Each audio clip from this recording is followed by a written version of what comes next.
And I'm talking here on this one, especially to the guys. You keep hearing about this gap on there. I refuse to admit that that's real because I know that we care deeply. I know these issues matter to you. I know they matter to all of us. We need to get, especially young men, out there to vote. This is not damn WWE type stuff.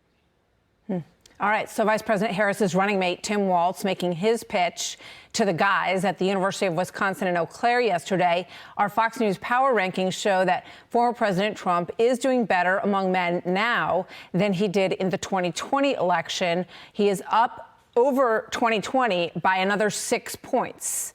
Meanwhile, the group that is backing Harris put out these videos that got a ton of pickup on social media. They are not from the campaign, but they are from a group that supports her. And they feature actors claiming that they are, quote, man enough to support Vice President Kamala Harris. Let's watch. You think I'm afraid to rebuild a carburetor? I eat carburetors for breakfast. I ain't afraid of bears. That's what bear hugs are for. I'll tell you another thing I sure as shit am not afraid of. Women. Harris Faulkner standing by in Battleground, Georgia, because tomorrow she is going to host a town hall there with former President Trump. We'll speak with her in just a moment. First, let's bring in Ian Sams, senior advisor for the Harris-Walz campaign. Ian, good to have you with us. Thank you very much for joining us today. Do you embrace or disown those ads about being man enough?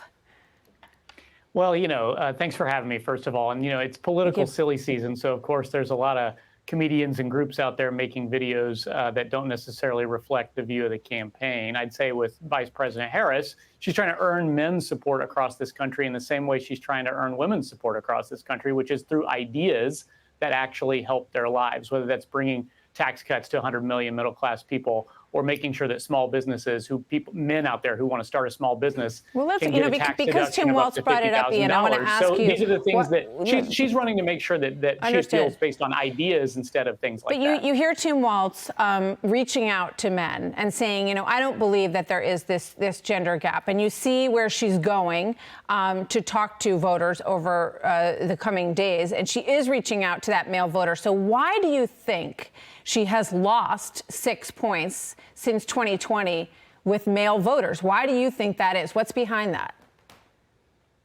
Well, I think we'll see in 3 weeks when the votes get counted what the actual gender gap split is. And I think right now you could ask the exact same question, which is why Donald Trump is losing women by exponentially more. Well, we're going to talk about that with Harris in just a minute. But my question to you is, why is the gap growing with men? Well, I don't think that the national polls necessarily reflect an accurate snapshot. I mean, I think that in each battleground state, we're seeing different numbers. We're seeing her grow her support the longer she talks about her ideas, including her economic ideas for the middle class. I think that she's growing that support every single day. I'm looking forward to Harris's But you must acknowledge, Ian, that when you look at where she's going and, where she's doing campaign interviews right now. She's talking to Charlamagne the God. She just sat down with Roland Martin. She's losing men, and there's an effort, we have heard, to get on Joe Rogan as well. So, I mean, when you look at where a candidate is going, it's clear where they think they need ground to make up, right? I totally hear that. And you see Donald Trump spending all his time on bro podcasts. And so I think that the question is he losing male support that he doesn't necessarily have if he's spending all that time talking to male comedians on podcasts or coming into conservative media and only talking to male anchors? All right, so you're saying it's not happening. We'll see, but she's clearly spending a lot of time trying to reach those male voters. And she has said, that I know I have to earn those male voters' votes. And clearly that seems to be one of the priorities for the campaign. On this Fox power rankings, with regard to immigration, Ian, it says, do you think that Kamala Harris has explained her policies and plans to address illegal immigration? It was asked of both candidates. Harris, yes, 38, no, 60% say that she has not articulated her plans to address illegal immigration. So is that one of the things that she hopes to clear up with Brett tomorrow night? And does she want to stop the millions of people from coming across the border?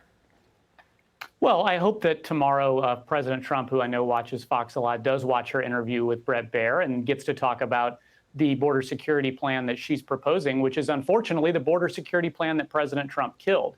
was a bipartisan border bill that would have added 1,500 new border agents and helped strengthen the border and made things tougher on the border. Well, you know that there were many people, not just former President Trump, who felt that that was going to allow 5,000 people to cross the border every day before it kicked in. So a lot of people had a big problem with that, and perhaps voters had a problem with it as well. Martha, but my question to you is this. If I may, you did ask a question and said, do you think that people are able to hear Vice President Harris's border plan? I'm happy to share it. She's running on the bipartisan border bill that would add 1,500 new border agents and make the border more secure between ports of entry. But it would allow 5,000 people to cross the border every day? That was supported by conservative Republicans in the Senate who said that this was the toughest border bill in a generation. And unfortunately, President Trump didn't want to see a solution. Well, he didn't think it was tough enough. And so he blew it up. So let me ask you one more time. Does she support, since you say she supports that bill, Ian, I just want to get a specific answer to this question, because you're pushing that bill that a lot of people thought wasn't tough enough. Does she support allowing up to 5,000 people to cross the border every day? No, in fact, she came out recently and explained, she came out recently and explained in a speech at the border where she toured the border with border agents and explained that in her administration, she would actually be even tougher than President Biden has been on raising the number before you can allow more people through the border between the ports of entry. So she's actually proposing a stricter. Why do we allow anyone through the ports of entry? Seen from President Biden. Can you answer that question to me? Why do we allow anyone to cross through the ports of entry?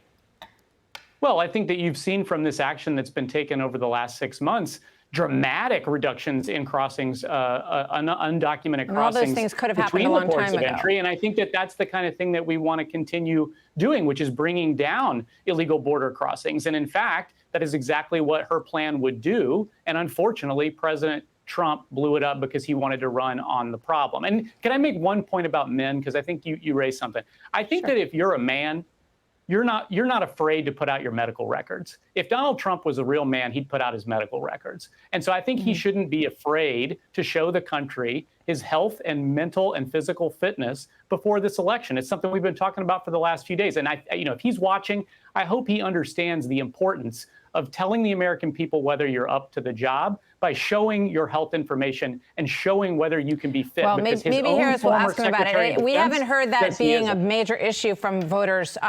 When we ask people what they care about, it doesn't register very high. But we'll see. Maybe Harris will ask about that as well. And Ian, I want to thank you very much for joining us, as always. Thank you. Good to see you.